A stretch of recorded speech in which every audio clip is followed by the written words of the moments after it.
آصف زرداری اور بے نظیر کے خلاف 19 ریفرنس فائل کر دیے، لیکن بر وقت کوئی فیصلہ نہ ہونے سے 1990 کے انتخابات میں یہ دونوں میاں بیوی دوبارہ منتخب ہو جانے میں کامیاب رہے۔ اس دفعہ نواز شریف وزیر اعظم بن گئے، مگر ہر کسی سے ٹکراؤ اور اختیارات اور دولت کی ہوس میں 1993 میں کرپشن کے الزامات پر دفعہ 58(2)B کے تحت برطرف کر دیے گئے۔ میر بلخ شیر مزاری کی نگران کابینہ بنی تو زرداری اس میں شامل ہو گئے۔ اسی دوران غلام اسحاق خان کا انتقال ہو گیا۔ انتخابات میں بے نظیر کو حکومت بنانے کا موقع مل گیا۔ سردار فاروق احمد لغاری صدر منتخب ہوئے اور کرپشن کے وہ 19 ریفرنس بالکل ہی بے اثر ہو کر رہ گئے۔ زرداری کا ہاتھ اور کھل گیا اور وہ بڑے بڑے ہاتھ مارنے لگے۔ اس دور میں فرانس سے مراج لڑاکا طیارے اور ایٹمی آبدوز کے 4 ارب ڈالر مالیت کے سودے ہوئے۔ آبدوز کی اسمبلنگ کراچی یارڈ میں ہونا طے پائی۔ ان دونوں سودوں میں مبینہ طور پر بہت بھاری کمیشن طے پائی۔ آبدوز کے کمیشن کی آخری قسط حکومت پاکستان کی طرف سے واجبات کی مکمل ادائیگی کے بعد ہونا قرار پائی۔ اس دور میں زرداری پہلی دفعہ کلین شیو نظر آئے اور یہ بڑی ہی حیران کن بات تھی۔ واقفان حال نے بتایا کہ مسٹر زرداری حکومتی طاقت کے زوم میں میر مرتضیٰ بھٹو کے ہاں جا گھسے اور ان سے لیبیا کے صدر کرنل معمر قذافی کے پاکستان کے ایٹمی پروگرام کے لیے دیا گیا بلینک چیک مانگا۔ اس پر دونوں میں شدید جھگڑا ہو گیا۔ میر مرتضیٰ بھٹو نے اپنے گارڈ سے زرداری کو خوب اچھی طرح پٹوایا، جوتے مروائے اور گندے ناپاک پانی سے اس کی آدھی مونچھ بھی منڈوا دی۔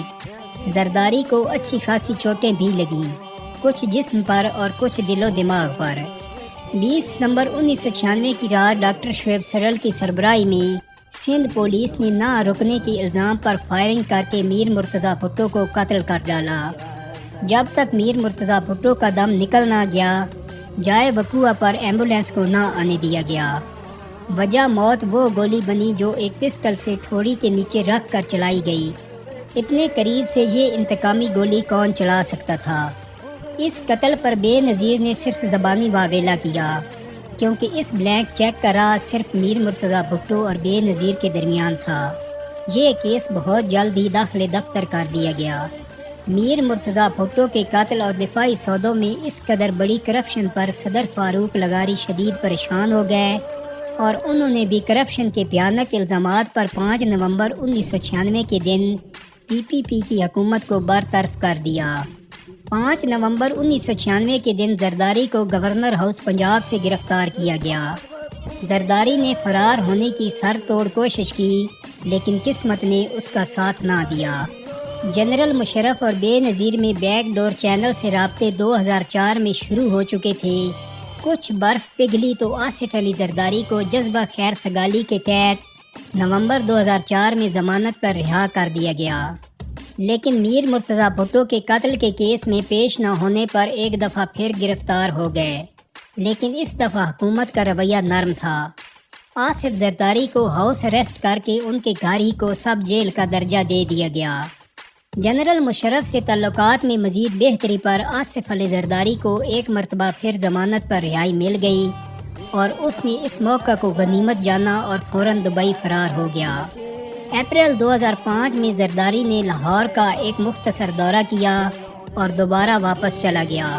اس دورے میں جنرل مشرف سے تعلقات کو مزید وسعت دی اور اپنے خلاف انتہائی سنگین مقدمات پر عدالتی کارروائیاں ختم یا غیر مؤثر کرنے پر نتیجہ خیز بات چیت ہوئی اور جنرل مشرف نے خود کو محفوظ راستہ یعنی سیف ایگزٹ کی عوض ان میاں بیوی کے لیے راستہ نکالنے کی حامی بھر لی، جو بلا آخر NRO پر ختم ہوئی۔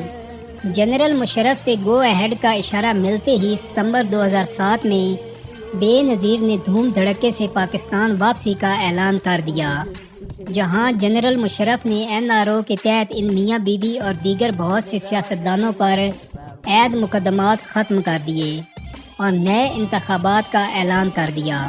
ان انتخابات کو بے نظیر نے اپنی ذاتی کامیابی سے تعبیر کرتے ہوئے سارے ثمرات خود سمیٹنے کی ٹھانی اور آصف زرداری کو نئی حکومت کے قیام سے پہلے پاکستان آنے سے صاف منع کر دیا۔ آصف زرداری کو محسوس ہوا کہ بے نظیر اس سے بدظن ہو چکی ہے اور اب بے نظیر کو شاید اس کی ضرورت ہی نہیں رہی اور وہ اس کو سائیڈ لائن کرنا چاہ رہی ہے۔ اس نے فوراً ہی متبادل پلاننگ شروع کی اور بے نظیر کے چیف سیکیورٹی افسر اپنے خاص الخاص بندے خالد شہنشاہ سے رابطہ کر لیا۔ طالبان اور محسود قبائل سے رابطہ کر کے ایک نیا پلان ترتیب دے لیا۔ بے نظیر کا آخری انتخابی جلسہ 27 دسمبر 2007 کی شام لیاقت باغ راولپنڈی میں تھا۔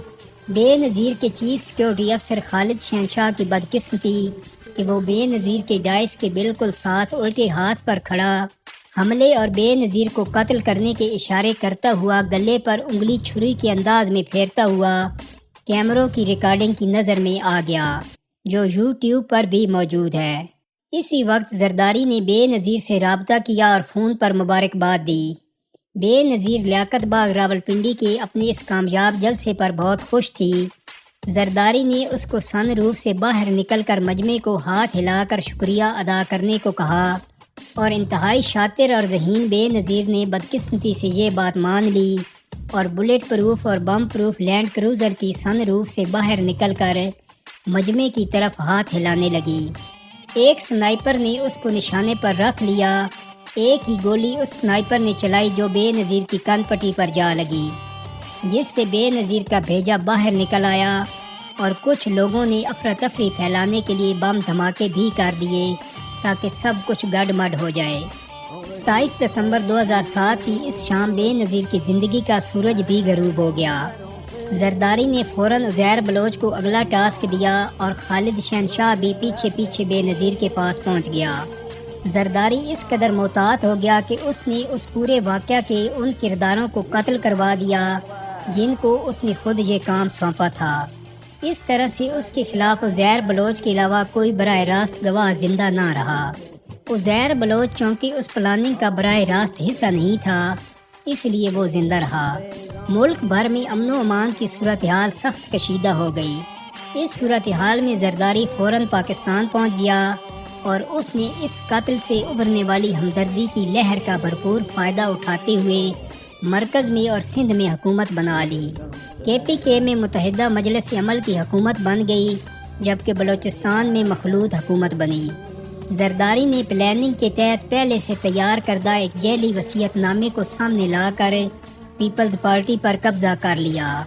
دوستو، یہاں بمبینو سینما والی واردات کا تجربہ بہت کام آیا اور اسی وصیت نامے کی روح سے بلاول زرداری کا سیاسی نام بلاول بھٹو زرداری رکھ دیا۔ سید یوسف رضا گیلانی نے وزیر اعظم کا حلف اٹھایا۔ اس کے بعد حسب وعدہ صدارتی انتخابات ہوئے اور زرداری نے کسی بھی بدمزگی سے بچنے کے لیے اپنا نام آخری لمحات تک زہر نہیں ہونے دیا اور کراچی کے ڈان الطاف حسین کی نامزدگی پر آخری لمحات میں صدارتی امیدوار بن گیا اور 6 ستمبر کو صدارتی انتخابات کے نتائج کے مطابق زرداری نے صدر پاکستان کا انتخاب جیت لیا۔ دوستو، امید کرتا ہوں کہ میری آج کی ویڈیو آپ کو پسند آئی ہوگی۔